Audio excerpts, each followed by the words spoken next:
बेळगावमध्ये पावसाला सुरुवात होताच अनेक ठिकाणी पाणी साचण्याची समस्या दृष्टीस पडते।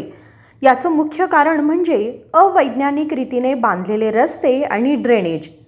गेल्या काही वर्षात बेळगावमध्ये अनेक ठिकाणी फ्लायओव्हर्स बांधण्यात आले आहेत, तरी जिथे जिथे फ्लायओव्हर्स बांधले गेले आहेत तिथे पाणी साचण्याची समस्या निर्माण होत आहे। त्याचप्रमाणे महांतेश नगर येथे बांधण्यात आलेले फ्लायओव्हर्सच्या खाली पाणी साचून राहिल्यानं येणाऱ्या जाणाऱ्या लोकांना, शाळकरी मुलांना त्रासदायक होऊ लागला आहे। असे जर राहिले आणि पावसाची संततधार अशीच राहिली तर पाणी साचण्याची ही समस्या गंभीर होऊ शकते।